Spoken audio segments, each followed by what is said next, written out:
Pernah gak sih kamu merasa kesal saat harus mengingat semua password yang kamu buat?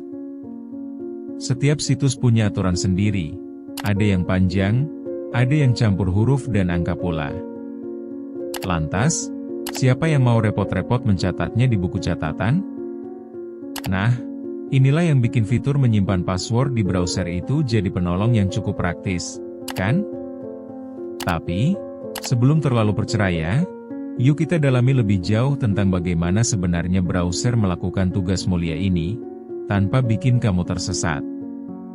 Jangan sampai kamu terjebak dalam ekspektasi berlebihan. Sekilas, terlihat simpel, tapi ada rumitnya juga. Keamanan data adalah hal yang penting, apalagi terkait password. Di bagian ini, kita akan memulai dengan menjelaskan cara kerja penyimpanan password browser dan risiko yang mungkin mengintai. Siap untuk terbongkar? Chapter 1, mungkin kita gak sadar. Banyak dari kita yang mungkin masih beranggapan kalau menyimpan password di browser itu adalah langkah praktis yang paling efisien. Kapan lagi kita bisa mengakses akun media sosial atau email kita hanya dengan sekali klik? Namun, apakah kita pernah bertanya, bagaimana sebenarnya browser ini melakukan tugasnya?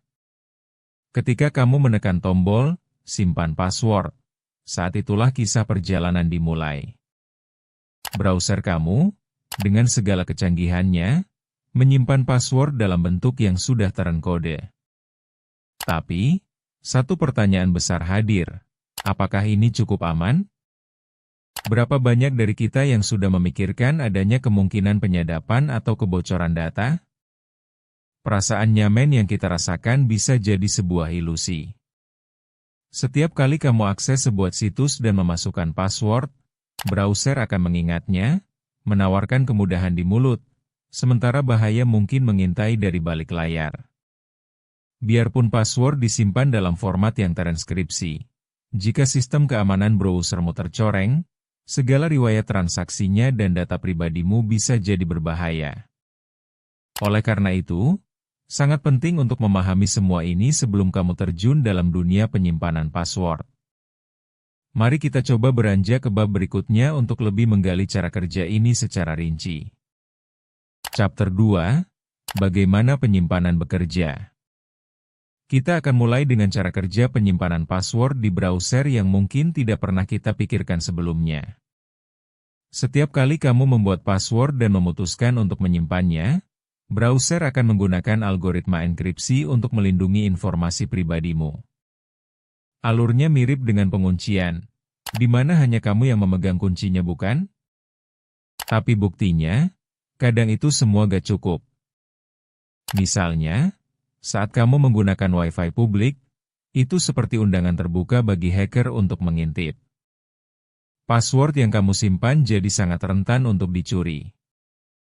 Ironisnya, kita terus berpikir bahwa browser akan selalu menjaganya dengan baik. Namun, ada banyak faktor yang membuat kita seharusnya lebih waspada. Apakah kamu yakin keamanan yang ditawarkan browser itu belum pernah diuji coba? Atau apakah kita hanya percaya pada teknologi tanpa pertanyaan? Mungkin sudah saatnya mulai berpikir kritis kembali. Chapter 3, risiko mengandalkan browser. Sekarang kita masuk ke titik penting, yaitu risiko yang terkandung dalam mengandalkan browser untuk menyimpan password. Kebanyakan dari kita pasti sudah akrab dengan kenyataan bahwa semua data tentunya memiliki risiko. Tapi, apakah kita akan terus bertahan dengan anggapan bahwa semua ini aman hanya karena memudahkan? Pikirkanlah tentang semua layanan yang kita gunakan dan bagaimana data kita bisa dengan mudah dibagikan.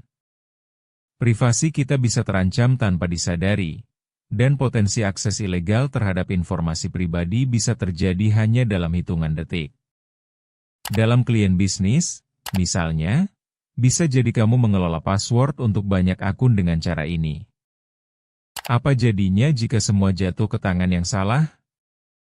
Mundur sebentar dan evaluasi diri. Betapa pentingnya keamanan digital, apalagi di dunia yang sudah sangat bergantung pada teknologi. Mengandalkan browser tanpa lapisan perlindungan tambahan bisa jadi langkah yang sangat berisiko. Chapter 4, Alternatif Penyimpanan yang Aman. Lalu muncul pertanyaan, jika menyimpan password di browser itu berbahaya, apa alternatifnya? Nah, jawaban untuk ini cukup beragam. Pertama, kamu bisa menggunakan aplikasi pengelola password yang menawarkan tingkat keamanan lebih tinggi.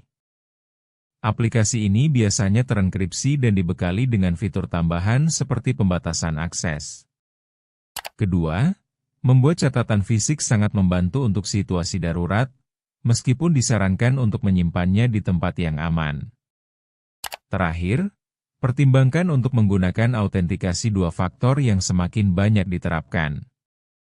Dengan langkah-langkah ini, kamu bisa sedikit lebih tenang dan melindungi diri dari potensi masalah yang mungkin muncul.